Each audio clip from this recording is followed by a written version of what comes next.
चलिए हम बात करते हैं आयनन विभव की आवर्तिता के बारे में। यानी आवर्त सारणी में आयनन विभव किस प्रकार से परिवर्तित होता है।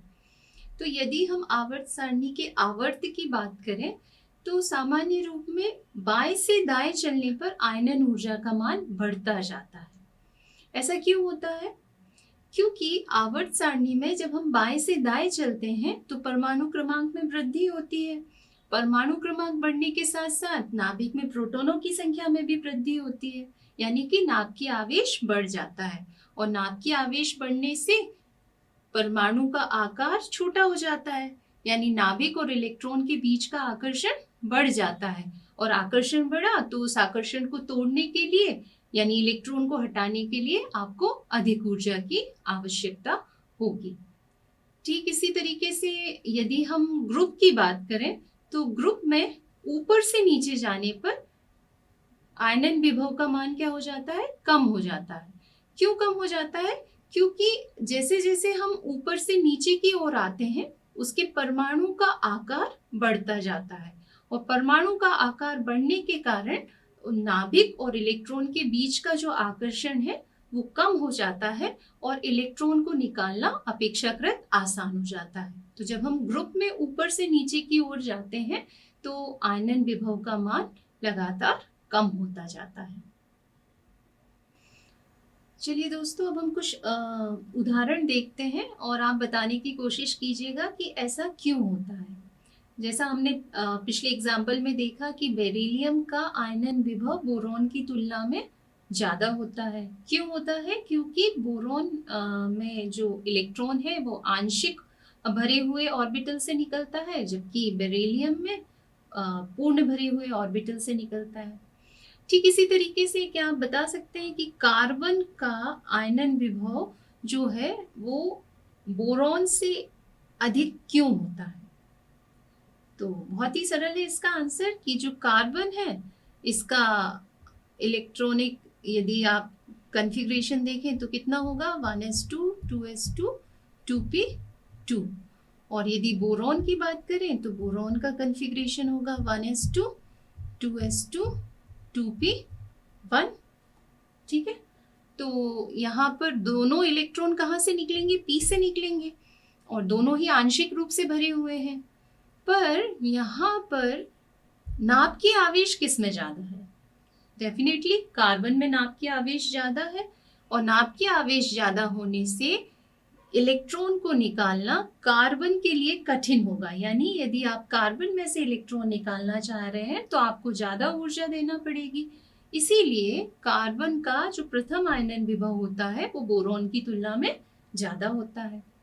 अब यदि बात करें नाइट्रोजन की तो नाइट्रोजन का जो आयनन विभव है वो कार्बन से ज़्यादा होगा कि कम होगा? तो डेफिनेटली थोड़ा सा यदि आप सोचेंगे तो नाइट्रोजन का जो आयनन विभव है इसका मान कार्बन की तुलना में अधिक होता है। क्यों अधिक होता है?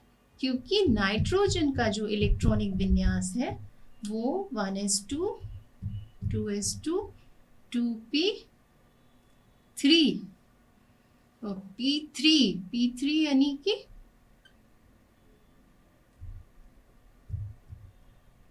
ऐसा कॉन्फ़िगरेशन, यानी कि ये अर्धपूरित है और अर्धपूरित जो कक्षक होते हैं वो आंशिक भरे हुए कक्षकों से कैसे होते हैं?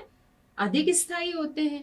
तो जब आप अधिक स्थायी कक्षक से इलेक्ट्रॉन निकालेंगे तो आपको ज़्यादा ऊर्जा देनी पड़ेगी, जबकि कार्बन का जो कक्षक था यदि हम इसकी बात करें तो ये अर्धपूरित था, यानी इससे इलेक्ट्रॉन का निकालना अधिक सरल है। इसलिए नाइट्रोजन के आयनन विभव का मान कार्बन से कैसा होगा? ज़्यादा होगा। अब हम यदि कंपेयर करें नाइट्रोजन और ऑक्सीजन की तो नाइट्रोजन का और ऑक्सीजन का हम देखें तो ऑक्सीजन का कॉन्फ़िगरेशन यदि हम लिखें तो 1s2 2s2 2p4 2p4 यानी कि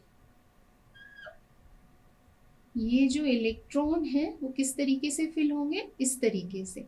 यानी कि अब जो इलेक्ट्रॉन निकलेगा वो कहाँ से निकलेगा?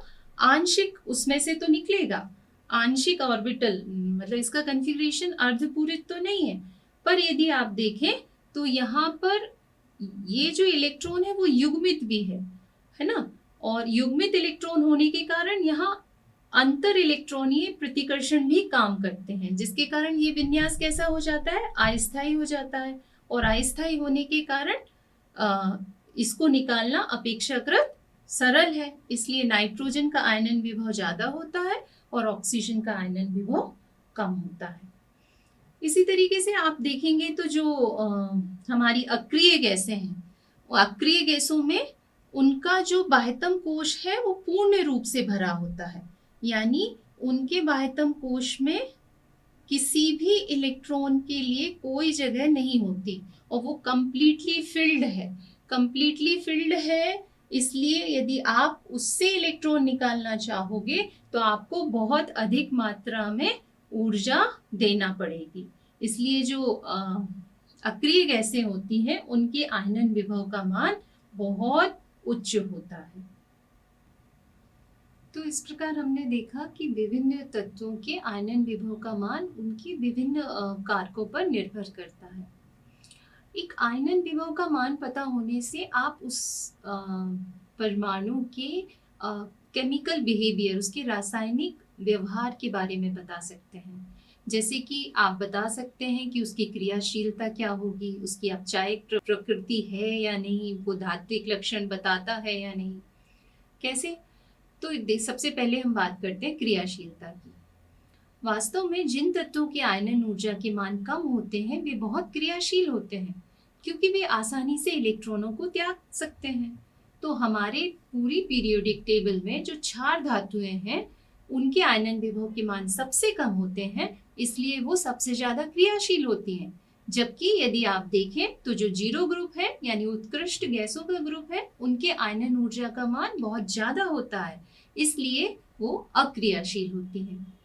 दूसरा, यदि हम देखें उनकी अपचायक प्रकृति के बारे में, तो जिन तत्वों के आयनन ऊर्जा के मान कम होते हैं वे प्रबल अपचायक होते हैं। क्यों? क्योंकि वो इलेक्ट्रॉनों को सरलता से निकाल सकते हैं, और निकाल सकते हैं तो दूसरों को अपचयित करते हैं, है ना, इसलिए वो प्रबल अपचायक होते हैं। फिर हम यदि उनके धात्विक लक्षण की बात करते हैं तो जिन तत्वों के आयनन ऊर्जा के मान कम होते हैं, यानी वो सरलता से इलेक्ट्रॉन त्याग सकते हैं, उनमें धात्विक लक्षण बहुत ज्यादा होता है। तो जब हम बात करते हैं किसी आवर्त की, तो आवर्त में बाएं से दाएं चलने पर हम देखते हैं कि आयनन विभव का मान बढ़ता जाता है।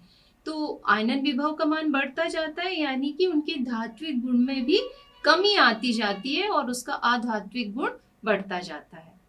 ठीक इसी प्रकार से आयनन विभव के आधार पर हम ये भी देख सकते हैं कि कोई यौगिक बनेगा या नहीं बनेगा, यानी यौगिक के बनने की संभावना के बारे में भी हम बता सकते हैं। जैसे कि हम देखते हैं कि जो सोडियम होता है उसका प्रथम आयनन विभव बहुत कम होता है, यानी उसमें से एक इलेक्ट्रॉन निकालना बहुत ही आसान है और वो तुरंत Na+ आयन बना लेता है। किंतु यदि उसका आप द्वितीय इलेक्ट्रॉन निकालेंगे तो वो बहुत कठिन होता है उसको निकालना, यानी उसके द्वितीय आयनन विभव का मान बहुत ज्यादा होने से वो Na2+ आयन नहीं बनाता। इसलिए Na+ आयन तो बनता है पर Na2+ आयन नहीं बनता, और इसी कारण NaCl तो बनाता है पर NaCl2 नहीं बनाता। तो इस तरीके से हम आयनन विभव के आधार पर उस परमाणु के बारे में बता सकते हैं कि उसका केमिकल नेचर किस प्रकार का होगा।